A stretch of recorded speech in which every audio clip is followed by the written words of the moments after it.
అవునుల్లా, పెండ్లైనా reception అయినా ఎట్లా చేస్తారుల్లా? పెళ్లి బట్టలు కట్టుకొని పెళ్లి పిల్లగాడు దండలు వేసుకొని మంచిగా చుట్టాలు పక్కాలు అంతా కూడి ఫంక్షన్ హాల్లల్లా తీర్ల ఏర్పాట్లు చేసి పిల్లగాన్ని కూసుండబెట్టి ఫోటోలు దించుతారు, వీడియోలు తీస్తారు. ఇక ఇట్లా అంతా సంబరంగా చేసుకుంటారు. మరి గిన్ని తీర్ల ఏర్పాట్లు చేసుకున్నాక తీరా పిల్లగాడు లేకుంటే ఎట్లా ఉంటది చెప్పుండ్రి. ఇక కథ ఏందో మొత్తం చెప్తా నడువుర్రి. ఇక ఈ నడుమ 2-3 దినాల సంధి ఎండిగో విమాన సర్వీసులు ఉంటాయో ఊడతాయో ఎక్కడా సమజైతలేదు.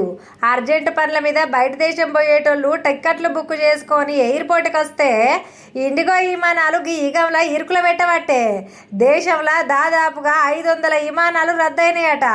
అంటే ప్లాన్లు చేసుకున్న వాళ్ళ పనులైతే ఎక్కడికక్కడనే ఆగిపోయినాయి అనుకో రాదుర్రీ. ఇక ముందే టైం పెట్టుకున్న మీటింగులు అయితే అన్నీ ఎక్కడక్కడనే ఆగిపోయాయి. ఇక ఈ ముచ్చటింటినైతే ఇచ్చంతరపోతారు పాండ్రి. ఇగో మేధా క్షీరసాగరు సంగమదాస్ అనే ఇద్దరు సాఫ్ట్వేర్ కొలువులు చేసే ఉద్యోగులకు నవంబర్ 23 తారీఖు నాడు భువనేశ్వర్లో పెండ్లయిందులా. ఇక డిన్నర్ ఉంటది కదా, గదేనుల్లా రిసెప్షన్ అంటారు కదా మీరు. ఇక డిసెంబర్ 2వ తారీఖు నాడు భువనేశ్వర్ నుంచి బెంగళూరుకు టికెట్ బుక్ చేసుకుర్రు. ఇక మబ్బుతో లేచి దబ్బ తయారయ్యొచ్చిండ్రు. కానీ పొద్దుగాల 9 గొట్టంగా రావాల్సిన విమానము ఎంత పొద్దువైనా వస్తలేదు. ఇక వస్తలేదు. ఇక ఈడ వీళ్ళెదురు చూడబట్టే విమానం కోసం, ఆడ వాళ్ళెదురు చూడబట్టే పిల్లగాని కోసము. మరి అటు ఇటు టైం మించిపోయే. ఆడ ఫంక్షన్ హాల్ అన్ని తయారైనాయి, అటు చుట్టాలు పక్కాలంతా ఎదురు చూడబట్టే ఇక పిల్లగాడి స్టేజ్ మీదకి కూర్చునే టైం కూడా అయిపోయాయి.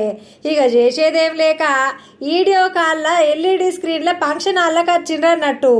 ఇక ఏం చేస్తాము, ఇక రిసెప్షన్ చేయించుకున్నారన్నట్టు గిట్లా.